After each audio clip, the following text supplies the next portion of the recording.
सर्द अंधेरी रात का यह आलम, कनाडा का टोरंटो शहर, जहां इस वक्त आधी रात के करीब 1 बज रहे थे जब वो 3 बदमाश से नजर आ रहे शख्स उस दुकान में घुसे थे। वो दुकान पैब्लो नाम के एक कैनेडियन आदमी की थी जो काफी बूढ़ा था और अकेला ही अपनी छोटी सी दुकान संभालता था।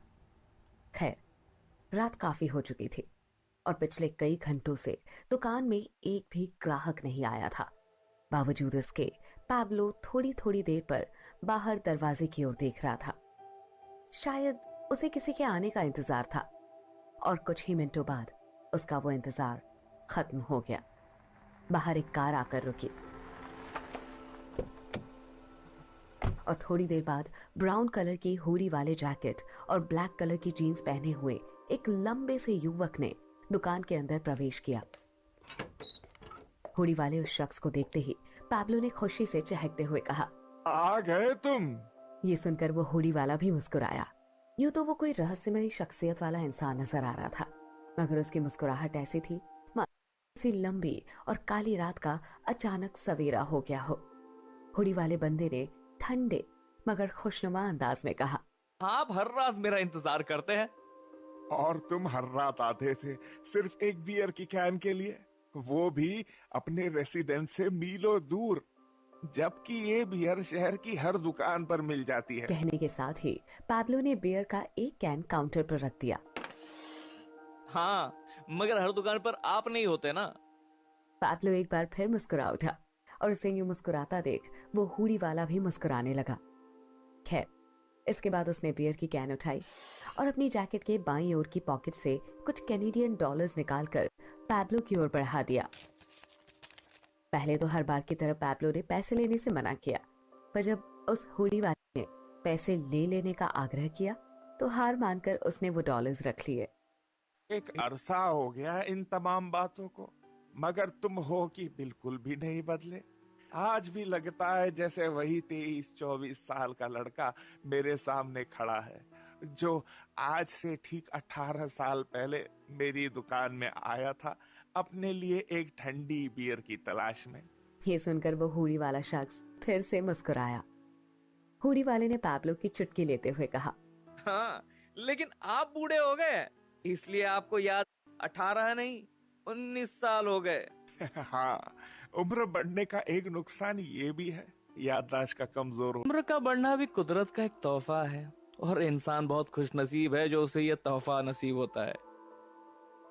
जो उसकी इस बात का मतलब नहीं समझ पाया था, वो उसे अजीब सी नजरों से देखने लगा। क्या कुछ नहीं, अब चलता हूँ। ठीक है, बाय, टेक केयर। उसका नाम ऋषि था। You too, Pablo. See you tomorrow. इतना कहने के साथ ही ऋषि दरवाजे की ओर बढ़ गया, पर जैसे ही वो दरवाजा मुड़ा, अचानक एक भारी भरकम शरीर वाला मोटा इंसान उसके रास्ते में आ गया और वो उससे टकरा गया। Sorry. ऋषि ने हड़बड़ी में जबकि वो मोटा आदमी उस पर ध्यान दिए बगैर ही काउंटर की ओर चल पड़ा। ऋषि उसका ऐसा बर्ताव देखकर थोड़ा सा चौंका, मगर फिर जब उसने उसके पीछे पीछे चल रहे 2 बदमाश सी शक्ल वालों को देखा तो फौरन समझ गया कि वो जरूर कोई गुंडे लफंगे टाइप के इंसान थे, क्योंकि यहाँ अक्सर ऐसे लोग सड़कों की खाक छानते दिख जाया करते थे। इसलिए वो इन तीनों पर ज्यादा ध्यान न देते हुए अपने रास्ते पर चल पड़ा। कांच के बड़े से दरवाजे के पार निकलने के बाद उसने एक बार फिर से मुड़कर काउंटर पर खड़े पैब्लो की ओर देखा, जो अपने कस्टमर को उनकी जरूरत की चीजें दे रहा था। ऋषि चुपचाप मुड़ा और फिर वो अपनी कार में बैठकर वहां से निकल गया। ऋषि को वहां से निकले अभी कुछ ही मिनट बीते थे कि तभी अचानक उन तीनों बदमाश से नजर आने वालों में से एक ने गन निकाली और बिना वक्त जाया किए गन का रुख पैब्लो की ओर मोड़ दिया। पैब्लो ने घबराहट भरी आवाज में कहा, अरे अरे बेटा, ये क्या कर रहे हो तुम? मोटा बदमाश उसे गन दिखाते हुए डराते हुए कहता है, चुप कर बुढ़ाऊ और चुपचाप हमें हमारा काम करने दे। इसके बाद उसने अपने बाकी दोनों साथियों मार्क और सैम को इशारा किया और वे दोनों दुकान की कीमती चीजें उठाकर अपने अपने बैग्स में भरने लगे। पैब्लो कहता है, देखो, ये गलत है, मैं पुलिस को बुलाने जा रहा हूँ। कहने के साथ ही वो काउंटर पर रखे हुए लैंडलाइन की ओर बढ़ा, पर इससे पहले कि वो उस लैंडलाइन तक पहुंच पाता, मोटे बदमाश ने वो लैंडलाइन उठाया और सामने की दीवार पर जोर से दे मारा। लैंडलाइन पूरी तरह से टूट फूट गया। लैंडलाइन की दीवार से टकराने पर एक पल के लिए बाकी दोनों बदमाश रुक गए और काउंटर की ओर देखने लगे। मोटे ने अंगूठा उठाकर अपने साथियों को इशारा करते हुए कहा, सब ठीक है दोस्तों।